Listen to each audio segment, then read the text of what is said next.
Sir చాలా మంది sex చాలాసేపు చేయాలనుకుంటారు. ఇలా పెట్టాము చేస్తున్నాం, ఒక్క నిమిషం కాలేదు. రేపు పెళ్ళయ్యాక వచ్చి భార్య బట్టలు ఇప్పంగానే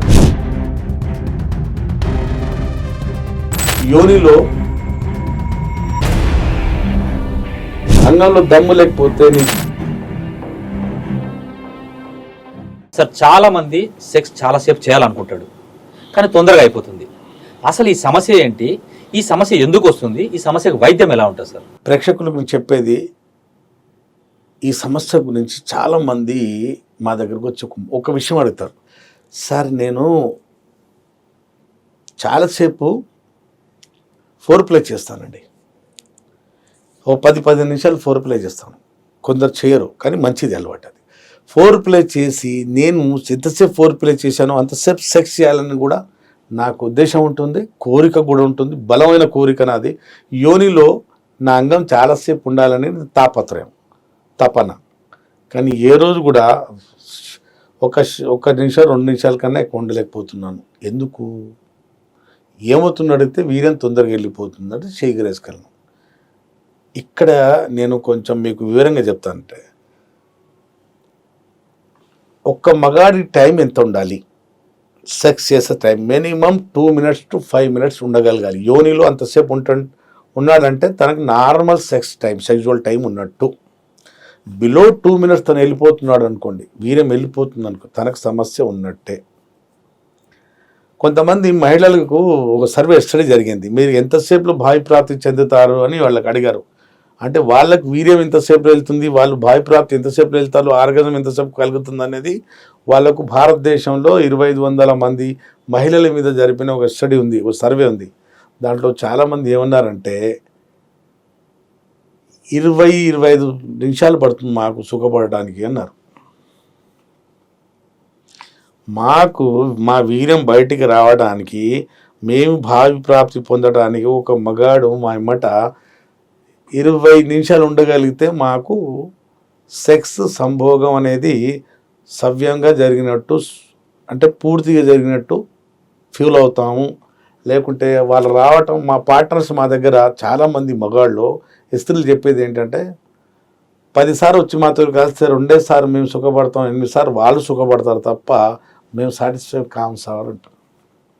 దానికి అర్థం ఏంటంటే, అసలు చెప్పాను కదా, మగాడికి టైం 2 to 5 minutes ఉండగలగాలి. మగాడు ఫోర్ ప్లే చెయ్యాలి 15 నిమిషాలు, ఒక 5 నిమిషాలు, 2 నుంచి 5 నిమిషాలు ఇన్ప్లే లోపల పెట్టి స్ట్రోక్లు ఇవ్వాలి.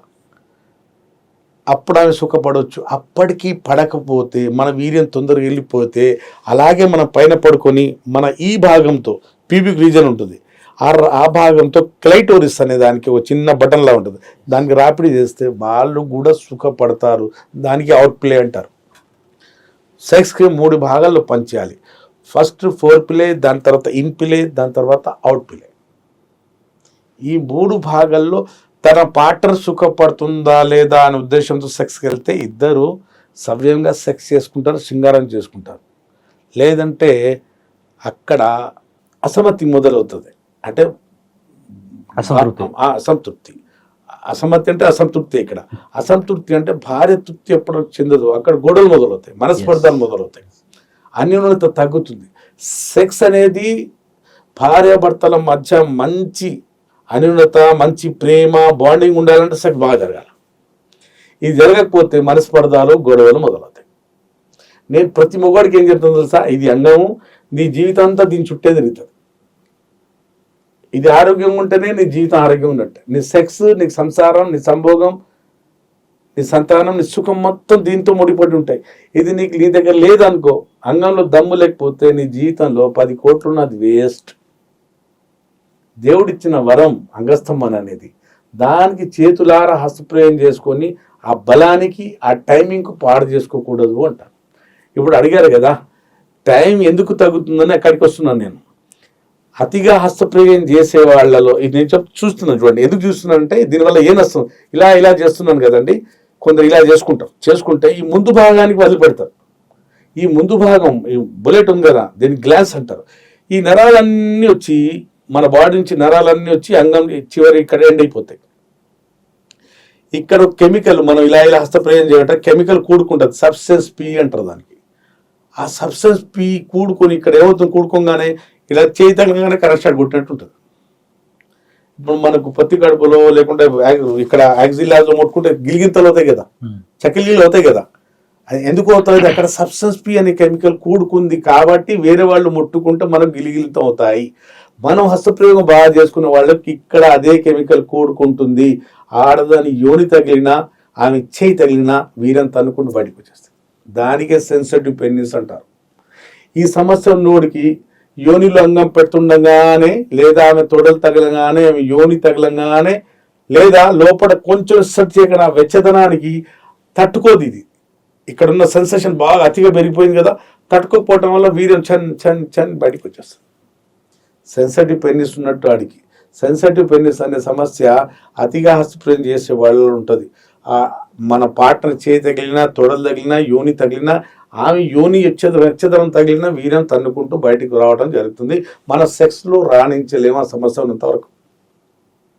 ఇది సెన్సిటివ్ పెన్నిస్. రెండోది ప్రీ మ్యాచ్యూర్ ఎజాకులేషన్, అంటే శీఘ్రస్ఖలనం. ఇలా పెట్టాము చేస్తున్నాం, ఒక్క నిమిషం కాలేదు అప్పుడే వీర్యం వెళ్ళిపోయింది. దానికి కారణాలు ఏంటి అంటే మనం చిన్నప్పుడు బాల్యంలో చిన్న వయసు 13 నుండి టీనేజ్ అంటారు కదా, 13 to 19 ఈ ఏజ్లో ఏకాంతంలో కూర్చొని బాత్రూంలో కూర్చొని బెడ్రూమ్లో కూర్చొని ఎవరు చూస్తారో ఎవరు వస్తారో భయంతో హస్తప్రయోగం చేసుకుని తొందరగా ముగించుకుందాం, వీరం తీసేద్దాం, ఉల్లాసం పొందుదాం, ఒక సుఖం పొందుదాం, ఒక ప్లెజర్ పొందుదాం అనే తపనతో తొందర తీసేస్తాం. ఆ అలవాటు బ్రెయిన్కి పడిపోద్ది. దానికే కండిషన్ రిఫ్లెక్స్ అంటారు. మనం అప్పుడు ఆ విధవ పని మనం చేసిన విధవ పనికి మన బ్రెయిన్లో సెక్స్ సెంటర్ ఉంటుంది. ఆ సెంటర్లో ఒక కెమికల్ సీరోటోనిన్ అనే కెమికల్ ఉంటుంది. ఆ కెమికల్ తగ్గిపోవడం మొదలవుతుంది. అక్కడి నుంచి మొదలవుతుంది. హస్తప్రయోగం చేస్తే ఏ నష్టం జరుగుతుంది అంటారు కదా జనాలు, ఈ నష్టం జరుగుతుంది. ఇది చెప్పరు డాక్టర్. హస్తప్రయోగం చేసేవాడి బ్రెయిన్లో సెక్స్ సెంటర్ నుండి సీరోటోనిన్ అనే కెమికల్ తగ్గిపోవడం జరుగుతుంది. ఆ తగ్గిపోవటం వల్ల సెక్స్ సామర్థ్యం టైమింగ్ తగ్గిపోవడం మొదలవుతుంది. కండిషన్ రిఫ్లెక్స్ అంటారు, అదొకది. ఇక్కడ ఒక కెమికల్ పెరిగిపోయింది, సబ్స్టెన్స్ అనే కెమికల్ పెరిగిపోయింది. ఇప్పుడు మనకి యూరిన్ వస్తుంది అనుకోండి, ఇక్కడ మీతో మాట్లాడుతున్నాను, ఒక ఎగ్జాంపుల్ చెప్తాను. నాకు యూరిన్ వస్తుంది ఆపుకుంటాను, మీకు వస్తుంది ఆపుకుంటాను. సెక్స్ చేసేటప్పుడు మనకు వీర్యం తొందరగా వెళ్తుంటే మనం ఆపుకోలేము. మనకు మలం వచ్చిన ఆపుకుంటున్నాం, మనకు యూరిన్ వచ్చిన ఆపుకుంటున్నాం. సెక్స్ చేసినప్పుడు మనకు వీర్యం వెళ్తేప్పుడు ఆపుకోలేకపోతాం. అంటే అంగం వైపు వచ్చే కండరాలు నరాలు వీక్ అయిపోయాయి, సెన్సిటివ్గా మారాయి. ఇక్కడున్న కెమికల్ తగ్గింది, కంట్రోల్ అవుట్ ఆఫ్ కంట్రోల్ అయిపోయింది. కాబట్టి మనం కోరుకున్నా కూడా మనం ఆపుకోలేకపోతున్నాం. అది ఎందుకు జరిగిందంటే హస్తప్రయోగం చేసే వాళ్లకు ఈ సమస్య రేపు పెళ్ళయ్యగా వచ్చి భార్య బట్టలు ఇప్పంగానే అప్పుడు తెలుస్తుంది, అది అనవసరంగా చేస్తున్నారా నేను అని ఆ రోజు అనిపిస్తుంది. హస్తప్రయోగం చేసే వాళ్ళకు బిరుదు, మన ప్రకృతి ఇచ్చే బిరుదు ఏంటంటే అంగస్తమన సమస్య లేకుంటే శీఘ్రస్ఖలన సమస్య బిరుదు. 2 బిరుదులు ఇస్తుంది. రేపు పెళ్ళాని దగ్గరికి వెళ్ళంగానే సరి గట్టి పడదు, పడినా తొందరగా వెళ్ళిపోతుంటుంది. అప్పుడు తెలుస్తుంది ఎందుకు చేశానా, హస్తప్రయోగం వల్ల సీరోటోనిన్ కెమికల్ తగ్గింది. అంగం ముందు భాగం చాలా సెన్సిటివ్గా మారింది. అంగం ముందులాగా లావు కూడా లేదు, సన్నగా అయిపోయింది. సామర్థ్యం తగ్గింది. దాంట్లో రావాల్సినంత బ్లడ్ రావట్లేదు, గట్టిపడలేదు, ఫుల్ ఎరెక్షన్ లేదు, ఫుల్ టైమింగ్ లేదు. ఇవన్నీ ఎందుకు దొబ్బాయి అంటే హస్తప్రయోగం వల్ల, బూత్ సినిమాల వల్ల.